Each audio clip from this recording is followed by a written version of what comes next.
translation that it's made, and I'm calling that objective reality because it's already been translated into all kinds of different kinds of information. Oh, how interesting. And it's different with the colorblind person. Exactly. As opposed to, okay. Well, plus everything I see already has a conceptuality in it. I already am imposing on you, when I see you, my experience with everybody else I've ever met. You remind me of somebody, that colors how I am responding, it colors how I actually see you, what I'm noticing in you. We block out of our experience and out of our consciousness nearly 90% of the data that are coming into us before it even reaches consciousness. So, for instance, if you're in a store and a song comes on you notice, oh, there's music playing in this store. Whereas before you were just blocking it out and didn't even notice it. The same with people in your horizon. Until you see somebody that reminds you of somebody you love, somebody that makes you afraid, that kind of thing. You actually don't even see them, even though you're seeing them. That's right. That we just block that's them interesting. out. And so our experience is partial at best. And so, when I talk about the sciences, what I really want people to do is study the history of science, because if we go back to the turn of the 20th century, is there a single axiom or postulate or hypothesis of physics that was established as the physical reality of the world at that point in time that is still accepted today, a mere 100 years later? Ooh. Not a single one. Not a single one, is it? And yet people are saying, well, science gives us certain objective And that was one of the greatest eras, too. Exactly. Well, we owe them a lot. Boom time. Exactly. We owe those guys a lot. But it's a time of ether and Maxwell's transformations, and then Einstein comes along and upsets everything, and then you get Max Planck and others dealing with quantum theory, and all of a sudden the way we see the world is transformed radically. It doesn't look anything at all like the Newtonian world that had dominated before that time. And so people who study the history of science, the history of philosophy, and the philosophy of science are well aware that what people are saying is this given objective reality that we come to in science. In 100 years, that given objective reality is not going to be a given objective reality. It's going to be something very different. Okay, here's another tough question for you. Okay. And I can only ask this of Blake, because I know he's already studied this. I wouldn't dare ask this of anybody else, but I've got to ask you something. Do you feel like with your 3 books, now I haven't read this third one. This third one just came out. I just got news of it. So, do you feel that someone can use your books as a basis for showing people that God is a reality? No, I don't think one finds God in books. Wouldn't you know it? Okay. No, okay, then where does one find God? By looking within. By looking within. And into others, and realizing within them already the divinity present, the love present. Look, what's the That's most kind of Eastern philosophy, sort of, in a way. But we look inside of ourselves to know. I mean, I've already told you the phenomenal reality out there is something that's been translated over and over again. Kant makes a distinction between the phenomena that we experience and the noumena that we might experience, but how do we get to it? It's the reality that's experienced, but I'm not experiencing that reality. I'm experiencing the experiences of my cells and the transformations that they make, right? I can't get to that reality at all. God is a reality. How am I going to get to him by experience or reading about it or anything else? It's like Joseph Smith said, it's only through this kind of direct, immediate experience in the spirit that I can break through to something that is more real. And we're not, Mormons are not the only ones who have spiritual experiences. Faith in Christ. Well, but faith in Christ is universal. It's true for everybody. There you who go. has it. Yeah. And it is always true throughout all of time. And the fact is that, I believe the human heart already carries within it a knowledge, because it's an instrument of knowledge. The way that, for instance, the heart functions. That's very Jewish. That's very Kabbalistic. Well, yeah, I like that. Well, you're talking like about that. The heart in Kabbalistic thought is actually the microcosm of the temple, right? Our hearts are in the temple. Yeah, right in the center. Right, that's Dead where center. we are. In The Holy of Holies. That's Yes. right. Right there at the center of us. But already we have this tool. It's like God gave us a layahona within our very being to know and be directed. And our hearts know. And anybody who really will simply introspectively reflect honestly, without deception, will simply know that what I'm saying is true. Our hearts already know.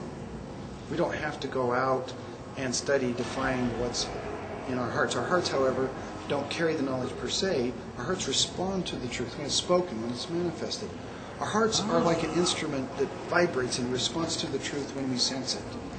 And that's what, for instance, in And we do Hebrew- that with our senses and our mind. Exactly. That's the interaction. Well, that's with what the mind and the heart. the Hebrews meant by levav. Is the levav is the heart, but they didn't mean the pumping muscle. They meant the center or core of a person that knows, that feels, that Experiences. that experiences. Oh, And okay. they also, that's the same thing as kardia means in the New Testament in the Greek when we're talking about the knowing instrument inside of us. There's Greg, by the way. Really? That's him? That's Greg Comfort. All right, I might go get this book after all. Yeah, Woohoo! turn it off, I'll go get him. Awesome. Are you going to sit next to me? Yep, kind of. I'm going to try this a little different. I've been standing with some of the others. Okay. My wife called me on the phone and said, hey, try to sit with someone. So we'll sit kind of three-quarter and look real good. Oh, Yeah. like this here? Yeah, so Okay. or we can lean back. It doesn't matter. Okay. Anyway, I'm here with my really good friend Brian Howard. He is a scholar par excellence on absolutely every subject you can think of except Shakespeare. I'm just kidding. Wait a minute, I read Hamlet. Oh yeah, he's read Hamlet. What more do you want out of a guy? Anyway, you're going to talk again about the papyri today, the Book of Abraham and the papyri and stuff. It was a talk a couple years ago on that subject also. That's So right, it's still 2006. holding your attention. Yes. Yeah. Yeah. Quite a bit. You can't exhaust it in just 2 years, can you? No, I haven't been able to do that. I've been reading Nibley's book on the message of the Joseph Smith papyri since it came out in 75, 76. And you still haven't digested the whole thing? Well, now the new one came out with all the other good stuff. Ooh, So that gives you more to think about, huh? mercy. Anyway, what is it about the papyri that makes it so frustrating for members of the church? I mean, if it's the one issue critics will mention, oh, I apostatized and it wasn't because I lacked the Spirit, it was over the intellectual problem of the papyri. What can we do to help members understand the issue more clearly? Okay, well, that's a really good question. Just first, I gotta make the point that John Gee and I worked together on this material. Okay. And of course, he's the Egyptologist. He's the expert on papyri, and so I learned much I'm from gonna John. get just a little closer. And I've gleaned much from him. I know what he thinks about a lot of things, and so I can help you on some of this. Lucky man. Yeah. But he's kind of the papyri guy, and I'm more the manuscript guy. I'm sure you're going to be asking questions about that too. But let me get to your question. Part of it I'm going to talk a little bit about today, because that's my talk is on helping those who have questions about the Book of Abraham. Oh, awesome. That's what I'm talking about today. I didn't know that. Yeah. Okay, cool. And so I'm going to mention a few of these things. You're actually in my talk. In a very good way. Yeah. Really? Yeah. A good way. I've got this on tape. This is going on YouTube. That's right. Well, thanks. No, I respect you, and I respect the things that you're trying to do. So, and you're the backyard professor, so who can argue with that? The garden shovel and the hoe. That's right. Hey, And the wife. As long as you're out in nature, what does it That's matter? right. But the problem with the papyri is the number one problem with papyri is we don't have any of the Book of Abraham on it.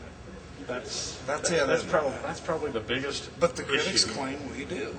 The critics claim that we do because you have papyri, Joseph Smith papyri 11.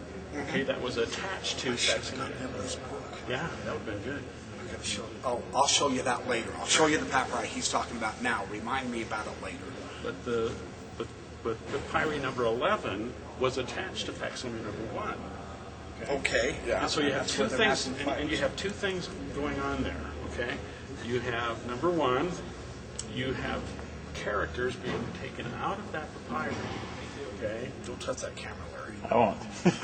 you have characters taken off of papyri number 11 and put on a manuscript page on the left hand margins, and then you've got English that follows those characters. Okay, and those characters come right out of that papyri. Okay, that's problem number one. Okay. Problem number two is The English text is the Book of Abraham. That's right, and Or a portion. Yeah, it's a paragraph or two out of the Book of Abraham that accompanies each of those characters. Okay, and those characters again come out of that papyri. The second problem is Abraham 1:12. I refer you to the representation that is at the commencement of this record. Okay, if facsimile number 1 is attached to papyri number 11, okay,